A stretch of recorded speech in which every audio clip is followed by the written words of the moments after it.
नमस्कार मेरे प्यारे मित्रों, कैसे हो आप सभी लोग। मैं उम्मीद करता हूं कि आप सभी लोग अच्छे होंगे, मस्त होंगे और स्वस्थ होंगे और अपनी पढ़ाई अच्छे से कर रहे होंगे।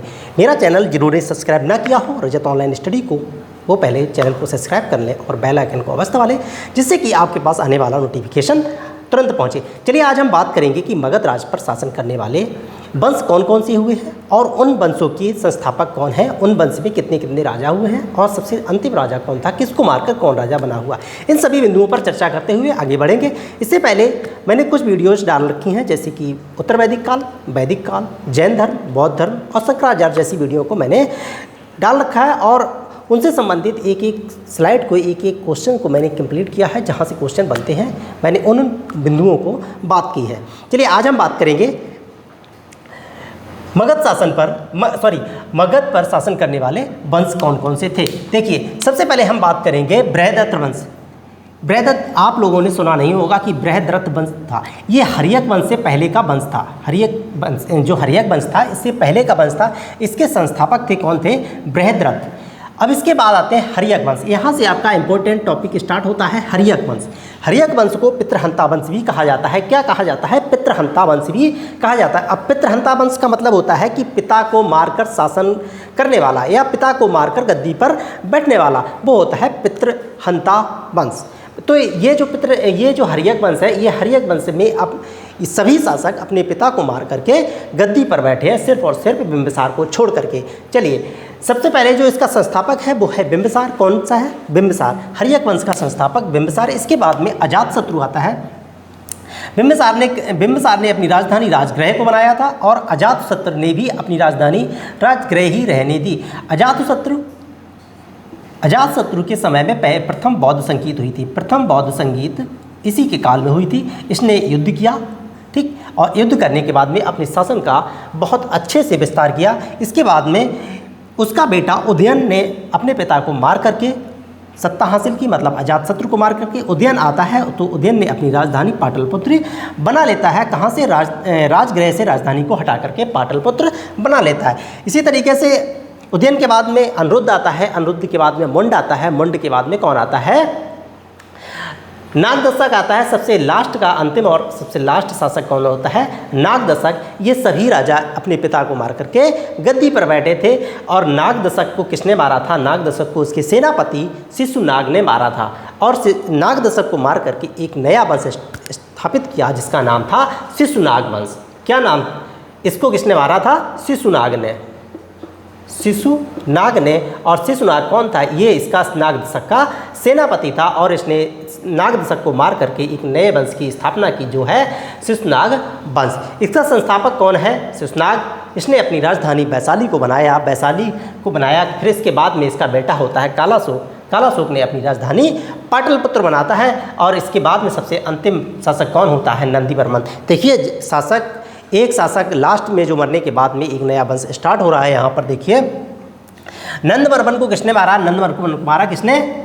महापद्म नंद ने। किसने? महापद्म नंद ने। महापद्म नंद भी एक सैनिक था। किसका सैनिक था? नंदीवर्मन का सैनिक था। देखिए शिशुनाग से आपको याद रहेगा कि शिशुनाग का जो संस्थापक है वो शिशुनाग ही था, ठीक है, शिशुनाग वंश का।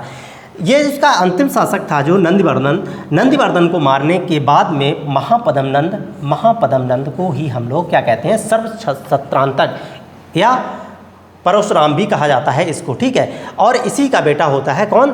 धनानंद। धनानंद के समय में ही सिकंदर आता है। कौन आता है? सिकंदर आता है। सिकंदर की मैं इसके बाद में बात करूंगा, अगले टॉपिक में बात करूंगा। इसको घनानंद को मार करके कौन शासक बनता है? ये बनता है चंद्रगुप्त मौर्य, जो कि मौर्य वंश का संस्थापक होता है। तो आप लोग याद रखिएगा कि मौर्य वंश का संस्थापक कौन है? तो इसका संस्थापक चंद्रगुप्त मौर्य है। चंद्रगुप्त मौर्य ने कई कार्य किए, बहुत अच्छे कार्य किए हैं। मैं इसके लिए आपको डिटेल में पढ़ाऊंगा। अभी तो सिर्फ आप देख लीजिएगा किस वंश में कौन कौन से शासक इंपॉर्टेंट हुए हैं। चलिए देखिए, चंद्रगुप्त के बाद में आता है बिंदुसार के बाद में आता है अशोक ने बहुत शिलालेख किए और इन्होंने कलिंग युद्ध किया था। तो ये सबसे ज़्यादा इंपॉर्टेंट होता है, आपके क्वेश्चन यहाँ से बनने की संभावना रहती है। और अशोक के बाद में दशरथ के बाद में संप्रति जो कि जैन धर्म से ही संबंधित था। किससे? जैन धर्म से संबंधित था। और ये सालिसूक, इसके बाद में सालिसूक आता है, सालिसूक में आता है देवबर्मन, देवबर्मन के बाद में आता है बृहद्रथ। पूछा जाता है आपका कि मौर्य वंश का सबसे अंतिम शासक कौन था, तो मौर्य वंश का सबसे अंतिम शासक बृहद्रथ था। कौन था? बृहद्रथ। बृहद्रथ को मार करके कौन? बृहद्रथ को मार करके पुष्यमित्र शुंग जो शुंग वंश की स्थापना करता है। देखिए यहाँ पर पुष्प है ना, ये आप लोग यहाँ से पुष्प याद करिएगा, पुष्प और पुष्प की सुगंध आती है तो ये आपका हो गया शुंग। तो शुंग वंश की स्थापना कौन करता है? पुष्यमित्र शुंग करता है। और पुष्यमित्र शुंग के बाद में जो शासक करता है वो है अग्निमित्र। अग्निमित्र के बाद में शासक करता है वसुमित्र, और वसुमित्र के बाद में जो शासक करता है दोस्तों भागदेव शासक करता है। भागदेव के बाद में सबसे इंपॉर्टेंट है जहाँ से क्वेश्चन बनता है कि शुंग वंश का जो शुंग वंश का सबसे लास्ट शासक कौन है, तो आप बताएंगे देवभूम है। देवभूम को मार करके किसने मारा था? देवभूम को मारा था किसने? वासुदेव ने। और वासुदेव को मार करके उसने कंडवंश की स्थापना की थी। देखिए आप लोग यहाँ से याद करेंगे कि कंडवंश की स्थापना किसने की, तो कंडवंश की स्थापना वासुदेव ने की। तो देखिए आप लोग वासुदेव कन्हैया के पिता वासुदेव थे, तो यहाँ से आप लोग कर्ण वंश की स्थापना वासुदेव से ही याद कर सकते हैं। देखिए कर्ण वंश में कौन कौन से शासक हुए हैं, तो सबसे पहले होता है वासुदेव जो कि वहाँ का संस्थापक होता है। और फिर इसके बाद में भूमिमित्र होता है, भूमिमित्र के बाद में नारायण होता है, नारायण के बाद में सुशर्मा होता है। देखिए एक चीज़ मैं बता दूं कि अगर क्वेश्चन ज़्यादा डीप में जाता है तो क्वेश्चन कहाँ से बनता है कि इनका क्रम पूछ लिया जाता है, या ये पूछ लिया जाता है कि इन किस वंश में कौन कौन से शासक इसमें से नहीं था, या इसमें से कौन कौन से शासक हैं। तो ये आप लोग देख लीजिएगा, शुंग वंश में पुष्यमित्र शुंग, अग्निमित्र, वसुमित्र और भागदेव, देवभूम। इसी प्रकार से कर्ण वंश में कौन कौन से हैं? वासुदेव और भूमदेव, नारायण, सुशर्मा, ये शासक कर्ण वंश के कहलाए। ठीक है, इसके बाद में आता है सबसे मोस्ट इंपॉर्टेंट ये वंश आता है कौन सा? सातवाहन वंश। देखिए कौन सा? सातवाहन वंश। दोस्तों ये सातवाहन का संस्थापक कौन होता है? सिमुक होता है, जिसने शीशे के सिक्के चलवाए थे। किसने? शीशे के सिक्के और प्रोटीन के सिक्के भी चलवाए थे। पूछा जाता है कि शीशे के सिक्के और प्रोटीन के सिक्के किसने चलवाए, तो ये है सिमुक ने करवाए थे। सिमुक ने किसकी हत्या की थी? तो सिमुक ने सुशर्मा की हत्या करके सातवाहन वंश की स्थापना की थी। देखिए दोस्तों ये जो सभी वंश हैं, कर्ण वंश से पहले जितने भी ये वंश हैं, ये सब मगध पर शासन करने वाले हैं। ये सिर्फ और सिर्फ जो सातवाहन वंश है, ये सिर्फ दक्षिण में शासन करने वाला वंश है। ये जो कर्ण वंश से पहले सभी हैं, ये कहाँ के हैं? उत्तर में मगध पर। और ये जो सातवाहन वंश है, ये सिमुक जो इसका शासक बनता है, तो ये दक्षिण का सबसे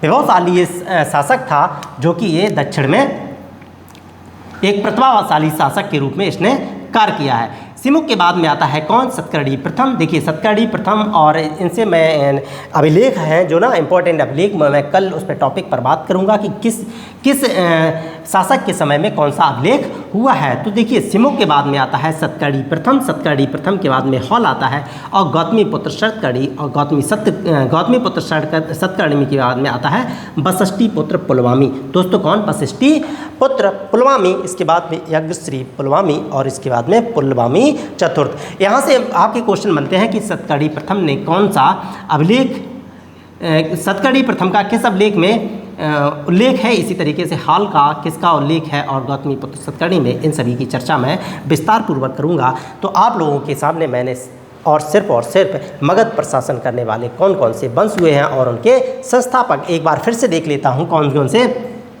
बृहद्रथ वंश की स्थापना कौन करता है? कौन संस्थापक है? बृहद्रथ। और हर्यक वंश का संस्थापक कौन है? बिंबिसार। कौन? बिंबिसार। मतलब एक बिंब बन गया किसका? हर्यक का। और शिशुनाग वंश का स्थापना किसने की थी? ये हो गया आपका कौन? शिशुनाग। ठीक है। नंद वंश की स्थापना कौन करता है? महापद्म नंद। मौर्य वंश की चंद्रगुप्त मौर्य, आप जानते ही होंगे। शुंग वंश की पुष्यमित्र शुंग, जिसकी पुष्यमित्र मतलब पुष्प से सुगंध आती है, तो ये हो गया आपका पुष्यमित्र शुंग। कर्ण वंश की वासुदेव, और सातवाहन वंश का सिमुक, जो कि दक्षिण भारत का एक बहुत बड़ा साम्राज्य था, जो कि बहुत अधिक वर्षों तक इसने शासन किया था। ठीक है दोस्तों, आप लोग इसके बाद में मैं कल लेकर आऊँगा आपके लिए एक हर्यक वंश से संबंधित। किससे? हर्यक वंश पूरा अच्छे से डिटेल में क्लियर करूँगा, पूरा एक टॉपिक जहाँ से क्वेश्चन आपके लिए बनते हैं। इसके बाद में धीरे धीरे करके मैं शिशुनाग वंश, फिर इसके बाद में नंद वंश, नंद वंश के बाद में मौर्य वंश, इन सभी टॉपिकों को एक एक करके क्लियर करता चलूँगा जिससे कि आपके क्वेश्चन बनते हैं। और एक दूसरी सीरीज़ में मैं मॉर्निंग में आपके लिए आधुनिक भारत का इतिहास लेकर आऊँगा जहाँ से क्वेश्चन ज़्यादातर पूछे जाते हैं।